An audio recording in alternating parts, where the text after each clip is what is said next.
Hello, everybody. Welcome to an edition of Ahead of the Curve Live. Bill, we hadn't done this show in a long time here on Shelbyville Now. We're bringing it back out of the vault. Got breaking news. Breaking news. Breaking news. Breaking Yes, sir. news. We want to get everybody ahead of the curve. Sure. But we want to thank our sponsors, Badcock Home Furniture and More at 761 Madison Street. Billy King. Yeah, Billy King. Shout out to you, Billy. That's right, Billy. Thanks for Former county commissioner, and thank you for your service all those years on the commission. Absolutely. Phone number 931-685-9644. They've got all types of furniture, appliances, you name it, they got it. They do financing in-house. They can get you set up with some real good payments. And he's got everything. Got everything out there. I want to, before we get into our subject tonight, Bill, I want to talk about ShelbyvilleNow.com. We have a live police and fire scanner. Oh, wow, that's cool. running 24/7. It's blowing up every time sirens go by, or you hear sirens. You start to see people get on there and see what's going on. Well, David, let's talk about that for a minute because I think we changed. Like if you had a scanner, you could listen. You at home could listen to it. But the frequency after the COVID money came in, they changed it to where a scanner doesn't work. The city went first to DMR. Okay. All right. The county's in the process of going to a similar. Okay. They're going on this Tennessee. It's where all these different Tennessee, law enforcement and fire and all can communicate together better. It's a higher quality. There's no. But the scanner doesn't work. The scanner will not pick it up. The average scanner. You have to have a sophisticated scanner, and it's a really complicated. But you being the boss, you ain't got it for the folks out of here. Well, we got David Thomas went and purchased it so you could hear it. We got it. We got it up. So if you don't want to spend $800 on a scanner to get it programmed, it's rolling 24/7. All you have to do is go to Shelbyville Now. The homepage has got a link at the very top. You click on it, but you can go there. I'll give a shout out to my friend David Nash. You always like listening to the scanner in your basement. Maybe now you need to go on Shelbyville Now. Yeah, you can hear the scanner. Exactly. Also, check out on the local news. I wrote an article this past Saturday about a drug that's starting to come and show up in Tennessee called Trank.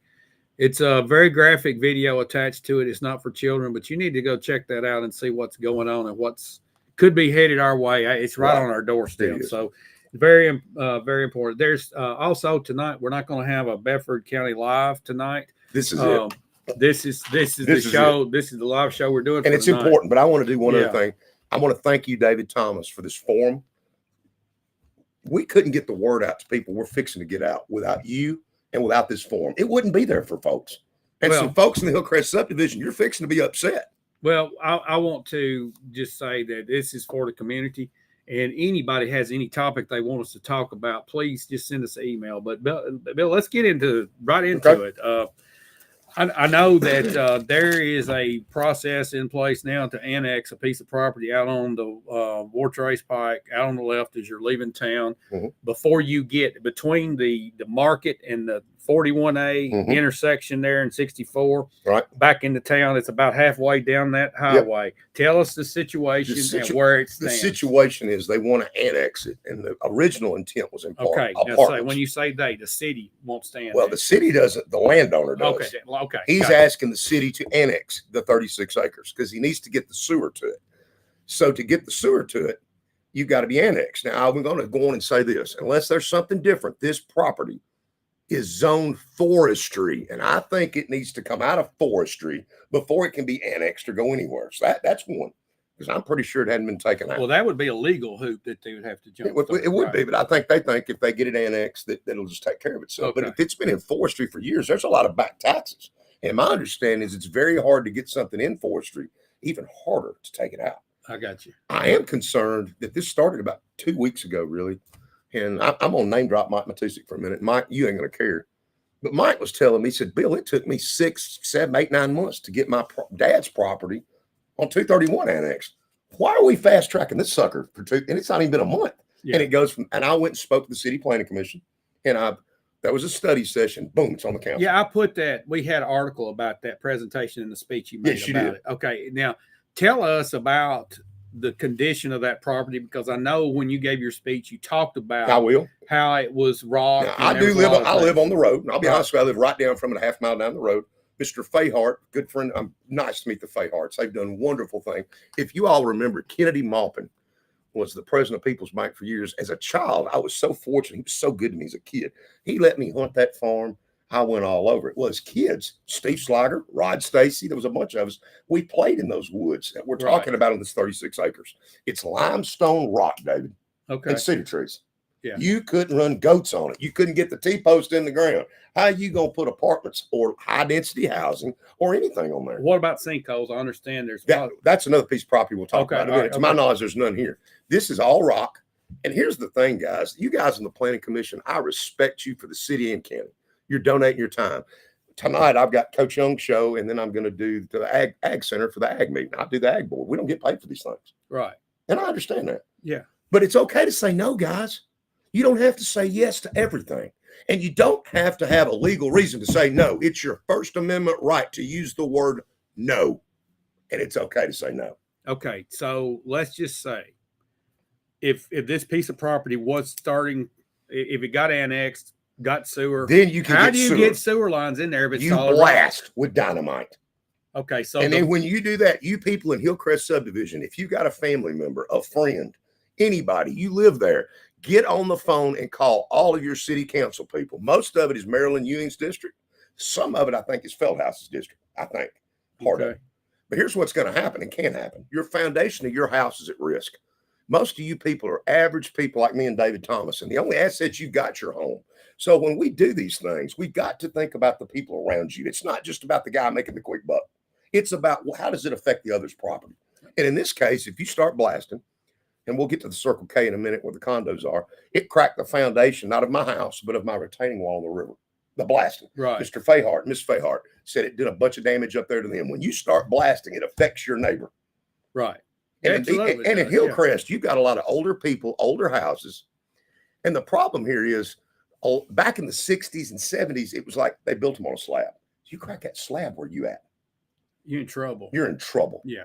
And you people in Hillcrest, I'm disappointed that their notice wasn't sent out. They're saying they didn't have to for annexation. Well, the only reason that you're annexing it is to do something. And it's either going to be apartments, high density housing. To make any money, it has to be to get your money back. So if we go on and deny it now, we stop it.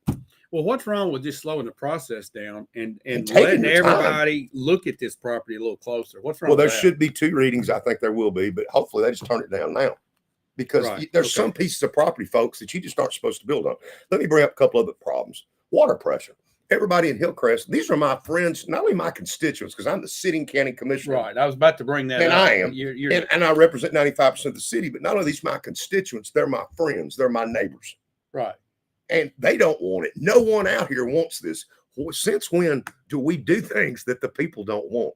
You're duly elected to represent the people. Right. And no one wants this. I've not had one person tell me they want this. But the other problem is the water pressure. So once you go back here to Hillcrest, pull the sewer down, and it says 250, 300 apartments. What's that do to your water pressure? What's that do to your sewer? Yeah. It's a problem. And it's going to be a problem for all you people that live there. And that's why this show is so important, that I don't think you know what could be coming. Come out to the city council, 6 o'clock in the old Chamber of Commerce building. And what day is this? And it's this Thursday, folks. Get on the phone, call Mayor Carroll. Call him up and tell him your opposition. Call Marilyn Ewing. Call Mr. Feldhouse, Stephanie Isaacs, William Christie, Gary Hale. Who'd I miss? Call them all. Josh Blevins is on, and he says there's also a large piece of property on Jennings Lane and 41A in process of being annexed, and hundreds more houses built, plus He's correct. Property. Say no. Just across 40A and rumored to be headed to annexation. It would be nice to slow down some of this development, as we already have hundreds or over 1,000 lots approved for development already. David, you said something to me, and I'm going to say it on the air. We're not growing. We're filling it up. Well, Bedford County cannot That's what we're doing. Expand its boundaries. No. Okay, we can't. Okay, it's just that this is not good growth that we're getting Section 8 housing and apartments. That's not what kind of growth you want. No. It's not. No. So, you don't have the infrastructure to do it. You don't have the schools for it. You're killing your schools. Yeah. You're killing your sewer, your water, your resources.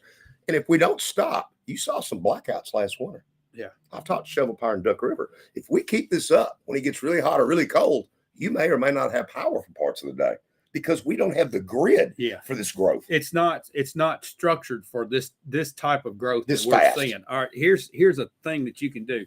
You can go around and look at some homes just within the city, just outside the city limits of where some of these have already been expanded. You go out to Union Station. I brought this up on Bedford County Live a couple of weeks ago. and you can start to see the repercussions and the consequences of not doing things right, sitting out there. And Josh Blevins knows what I'm talking about. Right. There's stuff that's just, they were built houses on this a pad that wasn't even settled, and it's washed out. Now you go down Coney Island Road and look at that. We're getting to that in a minute. I'm taking you right to it. We're It's a mess, and I'm telling you, they continue to do it. Just fill dirt in and build a house on it. Since when can you fill in a hole, put some rock on it, throw some dirt on it, and throw a condo on it, or an apartment, or a house? When did we change things? I don't know. I thought there used to be a floodplain if you're so close to the river. No.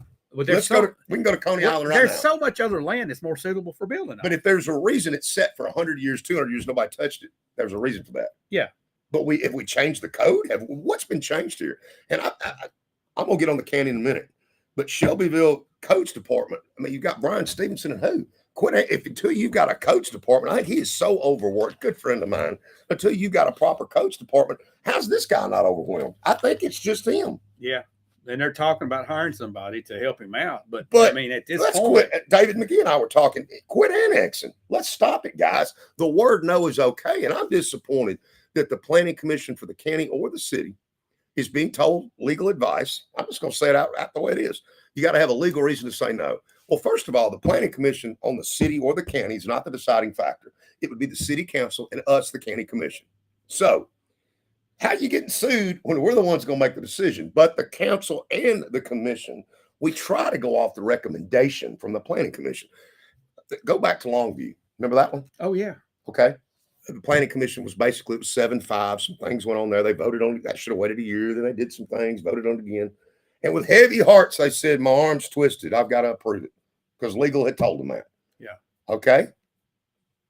There, you got a First Amendment right to know. Well, let me tell you this. You do. You don't I- need a reason. No. But there are reasons. And I'm going to keep giving the reasons. But legal's for court. Yeah. Well, What I'm supposed to do is represent you guys out there in my district. That's what I'm paid to do. All right. So let's look at this from a legal standpoint about the planning commission and the codes department saying no. About 20 years ago, there were some homes next to our property here where my business is, and we were going to buy those and then get them rezoned for commercial. Right. And one of those pieces of property, every one of them, we had to go get all the neighbors to sign an agreement. Okay. That was a process that was in place 20 years ago. Where is that now? I don't know. Well, I heard annexation doesn't matter to that. Well, Matusik said it did when he had his property rezoned. Okay. He had to do it. All so right, what has changed? When did we change this stuff? Benjamin Burris came to the conversation late. What property are we talking about? Bill, tell him again. It's on Wartrace Pike. It's across from Mr. Fayhart, the Kennedy Maupin Farm, 36 acres. It's next to Beth Wooten's place. And if this happens, Beth's a widow. It destroys her land. And she's the finest lady you'll ever meet, raising a little girl and a widow. And not just that, all you people in Hillcrest, it's going to hurt you. But Benji, the big issue is it being just solid. It's solid limestone, rock, and cedars. Right. You couldn't run goats on it. You couldn't put a T-post in the ground. How are you going to build anything on it? But without blasting. But the idea is, and what you're understanding is, we're going to annex it. Then they'll try to zone high density residential. Maybe, but that's what's coming to get your money out for the infrastructure. The cost of the infrastructure will be so great. It's going to have to be something big, houses or something like that. Right. So if you deny it now, deny the sewer, you killed it. And I encourage and implore the city council, as the sitting county commissioner in District 6, call Adam Thomas too, my fellow commissioner. Please say no Thursday night and deny the annexation. Now, let's talk about some other stuff while I'm here. Let's go back to Coney Island Road. Okay. Coney Island Road, where you're talking about. How's that not in the floodplain? Well, it is in a 100-year floodplain. Okay, because I have seen the Duck River up to the yellow trucking parking lot and the road closed. And I've seen that a couple times in the last 20 years. Now, that's one problem. Then we went to the back and we built it up. We're going to put more houses in the back right on the river. Okay. What does that do to Brent Kennedy's property? It floods it. Yes. Well, Brent's always flooded. So did this property. But you've affected the flow of flood water, which I thought was a state and federal violation.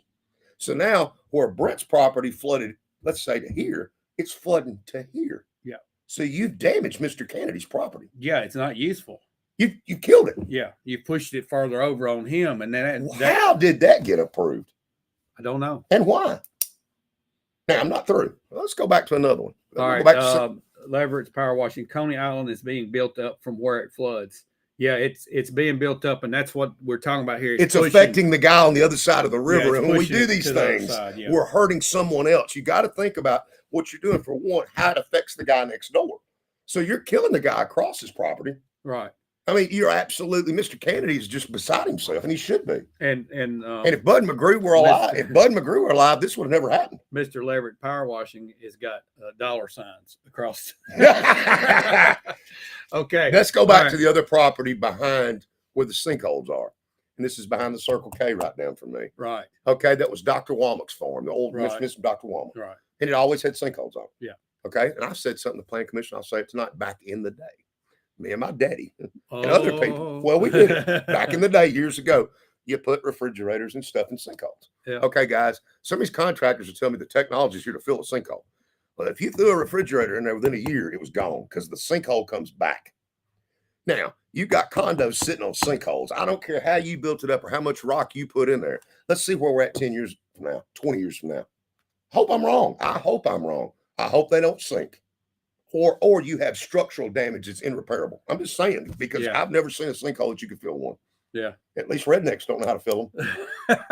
You've tried. I mean, because I tried for years. I tried. Did you ever drive a truck off down in there? I never did that, but I'm telling you, I've got one on my place currently now that I don't put anything in it, but it's just a hole, and you can put gravel. It doesn't matter. It's a sinkhole. Yeah. And sinkholes are not pieces of property to be built on. Yeah. Let alone multi-dwelling units being thrown on. I know. And then let me say another thing about the construction that I see around here. It looks okay new, but let's go even out to the bypass out here. Look at that high density housing. It looks awful. Let me promise you this one. Go over to Rutherford County. In the 90s, a lot of this stuff was built, and it looked really pretty for about 10 years. And now it's the slum of Murfreesboro, all over the place. Yeah. Several commissioners over there I've talked to in Rutherford County wish they'd not let it go the way they let it go. There's lots of regrets over there. There's a lot of regrets. They did not slow down. No. They just started more rooftops, more rooftops, more rooftops. I get it. That's more tax revenue. Everybody's worried about the tax revenue. We have an infrastructure problem. Somebody's got to pay for it. We've got to do. I get all that. But it's not going to hurt anything to just say, okay, let's back up here. Let's slow down. Let's do this the right way. But you can't build on limestone rock. No, you can't. And unfortunately, Bedford County's full of limestone rock and cedar trees. Yeah. Well, there's just some places you can't develop. Yeah, go out Lewisburg Highway. Try that out. And I tried, and Drew Hooker tried when we, and I made a lot of you realtors mad at me when we tried to make it 5 acres for subdivision. I want to explain why. The reason was an individual in the county wanted to build a house. You're required to have 5 acres. Why should the developer get a break? If me and you owned 100 acres and want to build a house, they're going to make you pull 5 acres of that 100 acres, right, and put it out of the greenbelt, right? Okay. So why can a developer come in? And I'm gonna get something else in a minute. Step septic systems with the county. I ain't done. I'm fired up tonight. But Tim Loki says, really going to make the septic tank pumping business good. Well, it won't those step systems. Let's get to that in a minute. But back to the 5 acre thing. Then all of a sudden, instead of having high density housing, cheaper things built, if you got the money for 5 acres, you got the money to build a $3 million house. Yeah. Maybe that's where we need to be. Yeah. Now, one more thing I want to talk about. I'm going to go back to this. The County Planning Commission is talking about this. Step septic systems. Now, if you've got a septic system, you call Tim Loki or you call David Williams, they come pump yours. You've got a step system that fails with 100 houses. Guess what happens? It backs up all 100 houses. Right. Then you're taking that sewage and putting it in a pond. If it gets out of the pond, a flooding situation goes over and your neighbor gets in the drinking water, gets in a creek. You got some contamination. You got a major issue. Yeah. And they're not clean. I've been over and looked at them. And by the way, I'm told there's 6 of them in Rutherford County by plumbers, either in failure or close to failing. But Rutherford County has a utility district can work on it. We have no one that knows how to work on these things. Yeah. Why are we going to approve them? You're taking property. Stuff needs to perk, and you need a set amount of land. And I'm like Biff Farrer, 1 acre and it better perk. Well, then all of a sudden 1 acre perks, 5 don't, because that's the way it works. Right. But we've gotten away from that. That's the problem. We have shifted. We have definitely shifted. Did the rules change? Did the laws change? Or is it the way we interpret them has changed? Let's look at some comments here. Josh Blevins, the builder here in Union Station has a target time of 47 construction days to build each house. How good of a house can be Yes, built in sir. 40? Good point. How long did it take me and my wife, Andrew, to build ours? It took 6 to 8 months for ours Yeah. to be built. What's that house going to look like in 47 days and 10 years? So look what you're Yeah. building. What if a tornado comes through, David, or a hard storm? We've Leverett, got, I mean, you're in trouble. Mr. Leverett comes back. Global homes off Fairfield Pike. Those houses are sitting on top of one another. That's not Yes, worth sir. $250,000 or more. You're buying that house. That's it. No privacy or peace. Nope. And again, replying to And Josh it looks Levins, terrible. not one too good. They can put a house up in 3 weeks, it seems, and that's And it right. looks awful. We need to really slow down, and everybody needs to catch their breath and back up just for a second. City and county, all of us together, we've got to learn to say no. That's my opinion. You're representing people in District 6 when you say this. Absolutely. And I want you to come to the city council. I want you to call your councilman. I want you to call the mayor. If you live, even if you don't live out there, we've got to stop this Section 8 housing, these government assisted apartments, quit flooding our school system. We've got to say no. And you don't have to legal reason to say no. You just say no. And I'm good at it. Well, you can say Bedford County is not prepared for that yet, or the city of Shelbyville is not prepared for that yet. I'm not prepared for you building on limestone rock and blasting, affecting other people's homes. And that's the other thing. Yeah. You got to think about, what did it do to the guy next door? Yeah. It's not just about you and making money. What does it do to my property? Right. And like I said, most of these people, your biggest asset's your home. Yeah. Well, if you damage your home, where are you? Where you at? You're done. You're done. You can't afford. You can't. And you could be talking hundreds of homes. Yeah, and you can't fix it. All for what? Something we don't need or want. Nobody in my district wants it. Please, city council. All right. Say no. Bill, we got another show coming. Yeah, we do. We're gonna sign Shift off gears. here. Thank you guys for listening to this. Get out and contact your city council people. And thank you, David Thomas, for this forum to get the word out. Thank you. And I'm glad that we can educate and let everybody know what's going on ahead of the curve. Thank you. And we're going to come back and do some stuff. We'll follow up with this, Bill. We will. We've got other things to talk about ahead of the curve going on. Again, Bedford County Live is not going to be on tonight. We're going to kick that down the road a little bit, and we're revamping Shelbyville Now because we've had so much. It's just flooding us right now, so we're trying to figure out what we're going to do. But Tim Logan, my point was that those septic systems won't work. All right, that's right, Tim. They won't. We need regular septic tanks. That way you can come pump them. Thanks for watching, guys. We'll be back in just about 5 minutes with the Shane Young Coaches Show. The first one ever, so stick around. All right.